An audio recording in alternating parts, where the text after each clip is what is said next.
फिर मैं क्या कहूँगा, आप बोलो कि इसके बारे में आपको बोलना है। हाँ, तो आपको अच्छा लग रहा तो अच्छा ही होगा।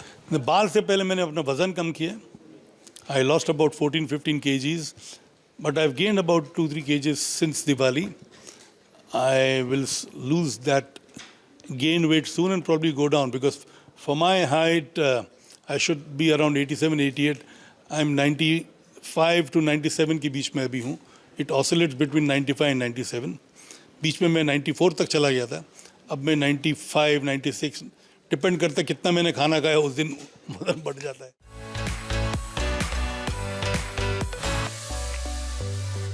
तीनों बेटियों का रिएक्शन तो बहुत अच्छा था, और उनका रिएक्शन अभी भी आता है कि whenever I post some pictures of mine.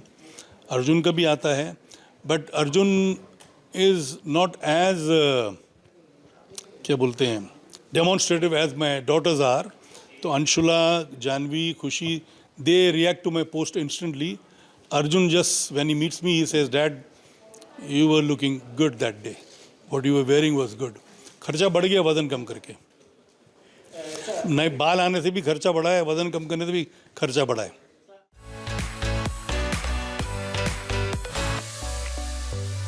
हाँ, तो that he is my inspiration भाई. अब मुझे I have got to compete with him. तो see, I am 69 and he is younger to me, तो I have got to look younger than him. So मेरी कोशिश ये और मोटिवेशन फैक्टर यही है कि I should look younger than him.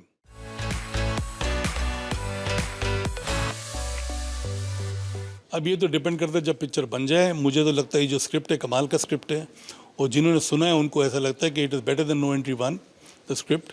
And of course I waited long enough for the original star cast to be there, but everybody had their own reasons for holding up their consent, and finally I respected their feelings and moved on.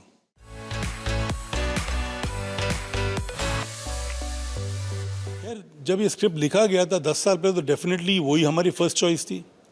अभी भी मतलब इसी till about a year back I was keen holding and waiting for Salman to say yes.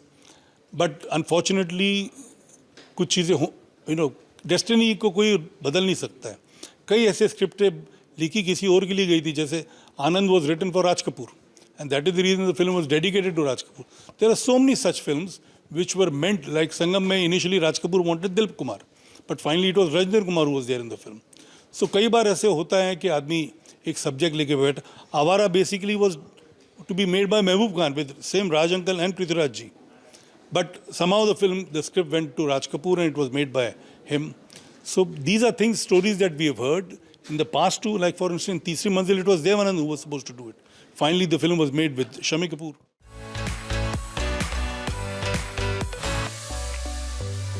नहीं, देखो क्या है कि ये चीज़ जो है ना, एक आध दो पिक्चर री रिलीज में अच्छा बिजनेस किया है.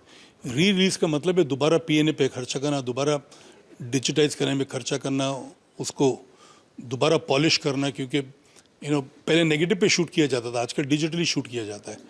So there is a lot of expense involve. तो one should re release picture only when you feel it is worth it, और you find an investor who is ready to invest and buy the film to re-release it. This is what my feeling is. Re-release करने के लिए कई ऐसी फिल्में मेरी हैं जिनमें पोटेंशियल है, बट इसी we've got to weigh the pros and cons कि कितना खर्चा होगा री-रिलीज़ का और कितना बिजनेस हो सकता है. एक पुरानी पिक्चर लैला मजनू चली है जो पहले बिजनेस नहीं चल पाई थी और अब चली है. वो मेरे ख्याल में पहले रन में कुछ 6-7 करोड़ का बिजनेस हुआ था, और अब जब दोबारा लगी तो 30 करोड़ का बिजनेस हुआ है. और एक आध दो पिक्चर और भी है जो पहले इतनी नहीं चली थी, सेकेंड री रिलीज में अच्छी गई है. पर अभी अच्छी जाने का मतलब ये है कि 10, 12, 15 करोड़ का बिजनेस करती है तो शेयर 3-4 करोड़ का आ जाता है.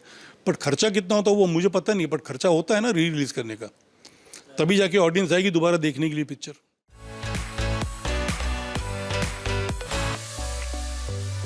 देखो प्लान तो बहुत आदमी बनाता है, देखो, पर हर पिक्चर की अपनी डेस्टिनी होती है.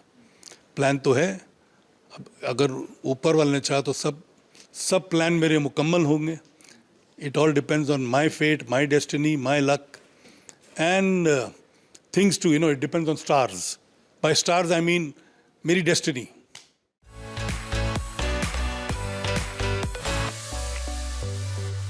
बहुत ज़्यादा खुश अभी भी हैं, वो देख रही हैं, और she's around me, she's with us, and all this is due to her.